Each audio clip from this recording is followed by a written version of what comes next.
Friends, welcome back to my channel. तो आज मैं आपसे बात करूंगी कि कैसे आप बच्चों को जो है वो आसानी से इंग्लिश सिखा सकते हैं, कैसे उनकी जो इंग्लिश स्पीकिंग है उसको और भी ज़्यादा एनहांस कर सकते हैं और भी ज़्यादा उसमें जो है वो सुधार ला सकते हैं। तो अगर ये वीडियो अच्छा लगे तो प्लीज़ चैनल को सब्सक्राइब ज़रूर कर लीजिएगा, वीडियो को लाइक कर दीजिएगा और शेयर कर दीजिएगा। तो मैं आज कुछ ऐसे टिप्स एंड ट्रिक्स आपसे शेयर करूंगी जिसको करने के बाद आप बच्चों की जो इंग्लिश है उसको और ज़्यादा एनहेंस कर सकते हैं, उसमें सुधार ला सकते हैं। तो पहली चीज़ क्या है कि आप अगर बच्चों को इंग्लिश सिखाना चाहते हैं ना, तो बहुत छोटी उम्र से आपको इस चीज़ की शुरुआत कर देनी चाहिए। बहुत छोटी उम्र इन द सेंस कि आपको इंग्लिश सिखाना बच्चों को तब से स्टार्ट कर देना चाहिए जब से वो बोलना सीखते हैं। बहुत छोटी उम्र से अगर आप स्टार्ट करेंगे तब वो जाकर धीरे धीरे जो उनकी इंग्लिश स्पीकिंग होगी ना, वो फ्लुएंट हो जाती है।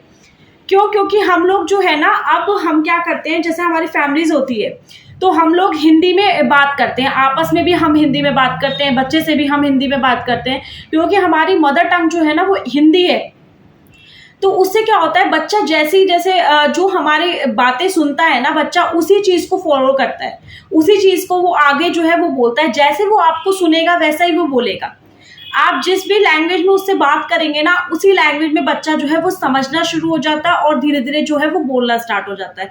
वरना आप खुद ही देखिए, बच्चे तो सारे सेम होते हैं। जो इंडिया में पैदा होते हैं बच्चे वो भी सेम है, जो अमेरिका में बच्चे पैदा हो रहे हैं वो भी सेम है, यूके, लंदन, सब जगह जो भी बच्चे होते हैं वो सब सेम होते हैं। बट क्या होता है कि कैसे वो बच्चे जो बाहर है, जो यूएस साइड है, वो इंग्लिश को ही आगे फॉलो अप करते हैं, जो और इंडिया साइड में है वो हिंदी को फॉलो अप करते हैं। वो इसलिए होता है क्योंकि बच्चे जो होते हैं ना वो सबसे ज़्यादा अपनी मदर से सीखते हैं। आप जिस भी लैंग्वेज का यूज़ अपने बच्चों के साथ करेंगे, बच्चे उसी को समझने लग जाएंगे और उसी को सीखेंगे और वही धीरे धीरे जो है वो बोलना स्टार्ट कर देते हैं।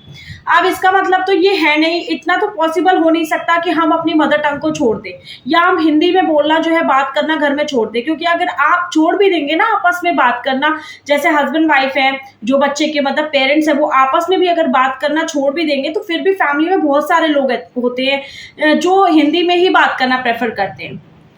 तो इसलिए बच्चों को जो है वो बहुत छोटे से हिंदी के साथ साथ, हिंदी ऐसा नहीं है कि एक खराब लैंग्वेज है या बच्चों को नहीं आनी चाहिए, बल्कि आपकी जो मातृभाषा है, जो आपकी मदर टंग है, वो तो बच्चे को आनी ही चाहिए। उसमें क्या होता है, उसमें आपकी जो भावनाएं होती है ना, जो आपकी अंदर से जितना भी आपका क्यूरियोसिटी होती है, वो बच्चे के साथ बहुत अच्छे से मतलब मैशअप होती है। बहुत अच्छे से बच्चा जो है वो आपको समझता है, आपकी भावनाओं की कदर करता है। लेकिन इमोशनल हम लोग सिर्फ इस एक्सपेक्ट से सिर्फ हिंदी के ऊपर नहीं जा सकते, क्योंकि आज के वर्ल्ड में इंग्लिश भी बहुत इंपॉर्टेंट हो गई है। आप कहीं भी जाइए, आप कोई भी इंटरव्यूज दिलाइए, बच्चे को कोई टेस्ट दिलाइए, इंग्लिश स्पीकिंग जो होती है वो वेरी मस्ट हो गई है आज के ज़माने में। तो इसलिए कुछ चीज़ें जो हैं वो मैं आपको बता रही हूँ। बाकी अगर आप इससे रिलेटेड कुछ डिटेल अगर वीडियोज़ इसके पार्ट 2 जानना चाहते हैं तो मुझे कॉमेंट ज़रूर कीजिएगा। तो इसमें क्या होता है कि बहुत इनिशियल एज से ही आपको बच्चों के साथ जो है वो इंग्लिश में बातें करनी स्टार्ट कर देनी चाहिए।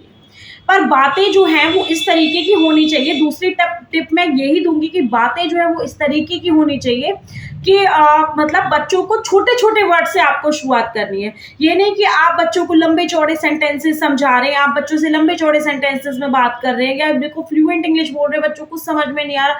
तो उस चीज़ में भी जो बच्चे होते हैं ना, वो मतलब ये सोचने लग जाते हैं कि हमें तो समझ में नहीं आ रहा कि क्या बोल रहे हैं। फिर वो हिंदी में भी उतना ज़्यादा उनकी जो होती है वो पकड़ नहीं बैठ पाती, और इंग्लिश में भी वो इतने ज़्यादा जो है वो स्ट्रांग नहीं हो पाते हैं। तो आपको छोटे छोटे वर्ड से शुरुआत करनी है। जैसे फॉर एग्जाम्पल, मैं आपको एग्जाम्पल देके बताती हूँ। छोटा बच्चा है, 2 साल का है, बोलना आता है बच्चे को, आप पहले सिंगल वर्ड से शुरुआत कीजिए। जैसे फैन, अगर आप कह रहे हैं बच्चे को देखो ऊपर देखो बेटा, तो आप कहेंगे कि फैन देखो। आपको हिंदी भी मिक्स करनी है उसके साथ। अगर आप सीधा इंग्लिश में ही बात करेंगे, बेटा लुक एट द फैन, तो बच्चा इस चीज को नहीं समझेगा। पूरे जो आप सेंटेंस बोल देंगे ना उसको नहीं समझेगा। आपको वर्ड से शुरुआत करनी पड़ेगी। जैसे आपको बोला है बेटा फैन देखो, बेटा आप ये जो है चेयर लेके आओ मेरे पास, तो चेयर हो गया।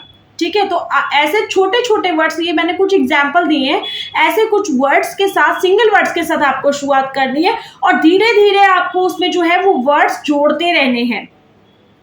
फिर आपको, जैसे आपने कहा फैन देखो, फिर आप उसके बाद 2 वर्ड्स जोड़िए। बाद में जब बच्चे को समझ आ जाए कि फैन देखो यानी फैन तो पंखा होता है और मुझे देखना है, फिर आप बच्चे को बोलिए लुक एट द फैन। ठीक है। इस तरीके से जो है छोटे छोटे वर्ड्स के साथ वर्ड आपको जोड़ते जाने हैं। जैसे आपको जैसे बच्चा नहाने जा रहा है तो बेटा बाथ लीजिए, बाथ इंग्लिश का वर्ड हो गया, बाकी आपने हिंदी में बोला। नेक्स्ट टाइम आप बोलिए टेक द बाथ। तो इस तरीके से आप इंग्लिश के कुछ वर्ड्स को जोड़कर आप बच्चे को जो इंग्लिश है वो भी सिखा सकते हैं, और इनसे उनकी जो वोकैबुलरी है वो भी बहुत ज़्यादा स्ट्रांग हो जाएगी, और बच्चे जो है वो आसानी से जो सबके साथ कम्युनिकेट कर पाएंगे इंग्लिश को। तो इंग्लिश सिखाने का यही बच्चों को सबसे आसान तरीका है कि आप पहले सिंगल वर्ड से शुरुआत कीजिए, फिर उसमें जो है धीरे धीरे वर्ड्स को ऐड कीजिए, और उसके बाद कोशिश कीजिए कि आप मोस्ट ऑफ द टाइम जैसे हिंदी में बात करते हैं तो कुछ टाइम ऐसा रखिए घर में जिसमें आप पूरी फैमिली बैठ के इंग्लिश में बात करें, स्पेशली पेरेंट्स बैठ के इंग्लिश में बच्चे से जो है वो कम्युनिकेट करने की कोशिश करें। जिससे क्या होगा, कम्युनिकेट करने से बच्चे की जो स्किल्स हैं इंग्लिश के लिए वो बहुत ज़्यादा उसमें सुधार आएगा, और बच्चा धीरे धीरे इंग्लिश बोलने की जो उसकी हैबिट है वो डेवलप हो जाएगी।